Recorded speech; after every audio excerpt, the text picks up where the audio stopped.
I'm Carissa Andrews, international best-selling indie author and CEO of Author Revolution. With more than 15 books published, it's safe to say I have made a ton of mistakes in my endeavor to become a full-time author. The most important thing that I've learned in the past decade is that indie authors need to protect their creativity and their serenity. Being an author is a long game, and that's why I'm on a mission to teach other indies just like you how to publish books with a sustainable, rapid release method.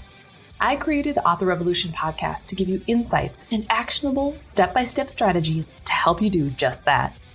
If you're an ambitious author or one in the making who's looking to create a long-term author career and a life you love, you've found your tribe, my friend. Let's get your author revolution underway.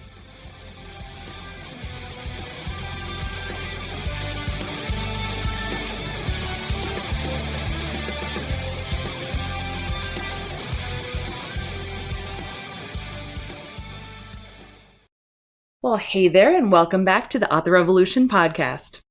Last week was admittedly a heavy episode, but one I felt I was really needing to put out there for myself and for my fellow authors who have found themselves grieving over the loss of a loved one.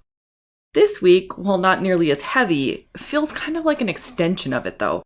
And let me explain. There's a number of things at work in my life right now, and I feel like they've all kind of converged. So number one, you know this, but I've been involved in Denise Thomas's Money Bootcamp as I try to get my own money mindset in place so I can make a bigger impact with our Author Revolution community, as well as my own author career, right? For a very long time now, I feel like I have reached my energetic income threshold, and I haven't been able to bust past it, despite having taken on a lot more work. Number two, I've been the president of the Lakes Area Writers Alliance for the past 3 years, and I was the co-moderator of the group for 2 years before it was officially a nonprofit here in central Minnesota. So after years of working hard to transform the organization, finding the right people to do certain roles, I really feel that my role in this particular organization and its evolution has come to an end. But I just didn't have it in me to say goodbye. I'm not great with goodbyes, as you may have figured out with last week's episode, or in general, especially when there's no reason other than my own inner knowing that my time is done. And then number three, I've known that I've been playing small with growing Author Revolution, and I finally feel it's time to up the ante and take this business, this organization to the next level. So my mission when I started Author Revolution was to help as many people as possible to understand the indie author landscape. But more than that, know that they aren't alone in feeling like the way it's being laid out right now feels like a rat race that we can't win. I can't say I have always known that I wanted to teach sustainable rapid releasing, but I did know I wanted to teach more people how to embrace self-publishing because of the creative freedom that it really, really does give. So in Money Bootcamp, Denise has us go through this process of decluttering, much like I teach in Right Frame of Mind. Now, it's been a while since I did that, so I embrace the notion wholeheartedly. I understand the concept and why it should be done, and I knew it was time to take an honest look at what I'm doing and why I'm doing it. Decluttering in her terms is not just about the physical decluttering though, although that is part of it. She has you look at all aspects of your life that no longer feel like you're drawn to anymore. So decluttering is hard work. Whether you're starting off with stuff or whether you're starting internally, you're having to really dig deep and kind of get rid of the things that no longer serve you. Well, we've been decluttering stuff in our house this summer in general. My husband and I, we've gone through our office a couple of times now. I went through our old office, now known as the dining room, and we got rid of a whole bunch of clutter lingering in there. That meant ridding ourselves of furniture that we no longer needed, and even buying a shredder to get rid of years worth of paperwork that we felt we might need. Funnily enough, we never have. And funnily enough, the paperwork was actually in our dining room because it was the old office and we just didn't know what to do with it. Now, more than this, I've expanded into something called EFT tapping for the inner work. So if you've been following the podcast for a while, you know that I'm really all about alternative ways to do things. I'm a Reiki master, I'm a studier of ancient art, history, literature, philosophy, I will literally try anything once, assuming that it hasn't already been scientifically proven to be harmful or debunked, of course. Now, tapping, in essence, uses a number of acupuncture points along the hands and the upper body in the form of acupressure to stimulate the central nervous system while you deliberately work on releasing limiting beliefs and replacing them with new, more empowering ones. It sounds a little woo-woo, but I love woo-woo, and so far, I have to say that I'm feeling great because of it. More than great, actually, because I'm seeing very clearly for the first time how I limit my income and why. Now, weirdly enough, income blocks are never about the money. They're actually about how you feel about money.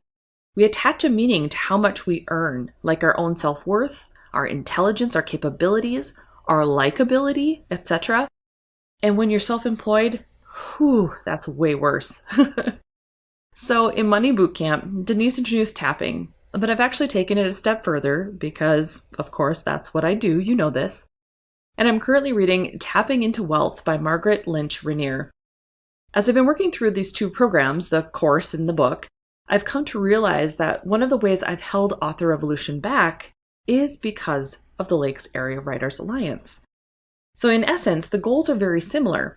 Help indie authors demystify the publishing process and find their tribe, right? But because of my internal feeling that I've fulfilled my role with the Lakes Area Writers Alliance, my energy and enthusiasm has dwindled. The group is really a huge mixture of writers from all walks of life, ages, and backgrounds. Not all of them are into writing novels either. And not everyone wants to self-publish. Not everyone wants to have a career in writing. Not everyone wants to believe that writing can even be easy. So energetically, I'm just not a match for all the people in the group as a whole. On the flip side, you're my tribe. Those of you who love the idea of sustainable author careers, those who embrace the idea of writing more than one book a year, those that want to live a life of abundance, success, and prosperity through their books. You are my peeps. But the energy drain from the Lakes Area Writers Alliance really left me with little creativity and desire to do something new. You don't think that mental energy can be sucked away, but it really can. Plus, I was constantly torn. Do I create something for them because I know that our community can really benefit from it, or do I create something for me? Do I do something for me in the form of Author Revolution or my own books? What will the older members of the Lakes Area Writers Alliance group think if I do more with Author Revolution? I mean, 2 of them already are complaining that as board president, I was able to talk an awful lot about Author Revolution. So I pulled back. I withdrew from being bigger because I was afraid of what people might think. These are people I know in person and in my local community, people I've helped or worked closely with, people who should have wanted the very best for me, but for whatever reason couldn't show it. Have you ever been there? So last week, after my friend Julie's memorial service, I finally realized how short life is. Yeah, you'd think I'd learned this lesson by now, but the universe definitely has a funny way of replaying the message so it sinks in just a little bit deeper. I realized that playing small isn't helping me to help more people who want to be supported. People who need to hear my message and who literally can be changed because of it. Maybe that's even you. So throughout my life, I've witnessed the injustice of the world, and I have found myself believing that all rich people must be jerks because there's so much inequality running rampant. Deep down, I think I believed that the only way to be a good person was to keep a low profile, help out those who asked for it or needed it, and do so for free or for very little because that's what nice people do, right? But in studying Money Bootcamp and doing the EFT tapping inside of Tapping into Wealth, I've realized that the universe is way more abundant than that. We can literally draw to us anything that we want, but we don't get what we think we want. We get what we feel we deserve. That's why so many jerks do have money, by the way, in case you're curious. So it's all about feeling. So if we get what we feel we deserve, I must think or feel I deserve lots of work for little pay, right? I must feel that my efforts shouldn't matter. But why? Of course, it's probably been ingrained since childhood. I think I've mentioned this before, but growing up in my family dynamic wasn't always easy. Most of the attention went to my brother Scott because of his health issues. He was the one that was born with a brain tumor, and we found that out when I was 5 and he was 2. So my whole house, my whole life was that. And in my house, if I wanted to get noticed, I did what any self-respecting double Virgo and oldest child would do. I overcompensated to be the best, most idyllic version of myself. I saw how much my parents worried about Scott, so I wanted to be the opposite. I wanted to do more in order to get the attention in the form of praise. But praise does not pay the bills, my friend. While that worked as a kid, at least it must have because I kept doing it into adulthood, doing more, being more, and reaching for all these things simply for praise, it isn't the only thing I want in life. Praise is nice, but I want nice things too. Right? I want a Lexus RX 350, damn it. So I am done with my trusty Toyota Sienna. I want something nice. I want a beautiful house and be done living in a constant construction zone. But it's deeper than all of that. I want to help people. That's something I've always been drawn to. And you probably can understand that by listening to this podcast. Now, whether it's my own students or others like me who are trying to make a living doing what they love, truly, I want to see justice for that. I want to see people doing what they love and getting paid for doing that. Then I realized that if I'm a person who's willing to pay for things that they really want or need, or willing to compensate the hard work of a fellow creative entrepreneur individual because I know their time and efforts deserve that, then there must be others out there like me, right? Light bulb. I realize that the more money I make, the more people I can help in every area of my life. Whoa, that's powerful stuff, right? So, what's all of this got to do with decluttering?